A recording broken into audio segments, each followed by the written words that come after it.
Seoul for you. Hello po, ano pong oven ang pinakamabuti na gamitin at makakatipid? De gasol o electricity operated po?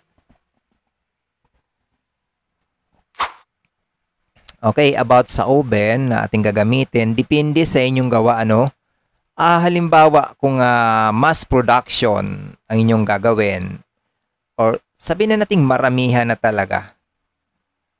Maganda naman ang electric oven pero kailangan din pag maramihan, doon mo gagamitin yung mga oven na talagang malakihan na rin pag electric oven. Mas nakakatipid kayo.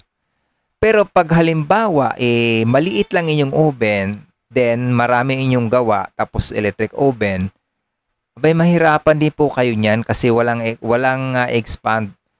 Dito na kayo sa gas oven, lalo na pag mga rotary oven, mas marami kasing makarga sa isang salangan lang. Nagsasalang tayo ng 24 to 60 trays ang ating nilalagay doon. Pero sa na-observe ko naman, dahil mabilis ang luto at marami, halos konting diferensya lang naman dun sa electric oven na ating gagamitin. Although medyo mura nga yan, unlike dun sa mga electric oven na malakihan na minsan nga yung mga tray rack natin, pinapasok na nila diretso yan dun sa mga electric oven na parang style elevator, Oo. Mga style elevator, ganun ang kanilang oven na umiikot din yan, wala nang baliktaran. Pag tunog ng timer na sinet up mo o sinet up natin, kailangan mo na siyang ilabas. Okay? Unlike doon sa rotary na talagang isa-isa mong tanggalin, kailangan din mabilis ka rin. Pero depende naman kung hindi naman mga loaf ang inyong gagawin, pwede din na mga alalay lamang. Pero pag loaf, kailangan kasing tanggalin mo yung kaagad kasi nasusunog agad yung ilalim. Okay?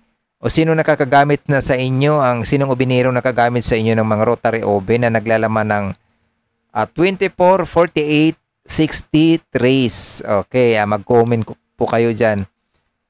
Dito sa Pilipinas, even sa abroad, kung alin ang pinakamabilis lumuto.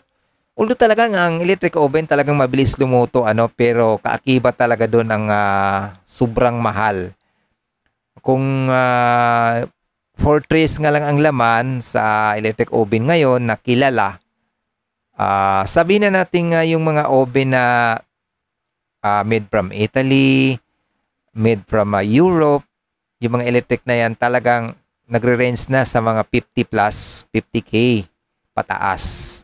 Ganon na kalaki. Pero pag gagamitin natin na oven na mga rotary, sabihin mo man na nagre-range ng 75 to 100K, pero sa dami namang inyong maluluto, maganda pa rin gamitin ang gas oven. Okay? At saka manual siya, wala kang isipin. Hindi ka mahirapan sa maintenance, madaling ayusin. Okay? Maraming salamat. Follow for more.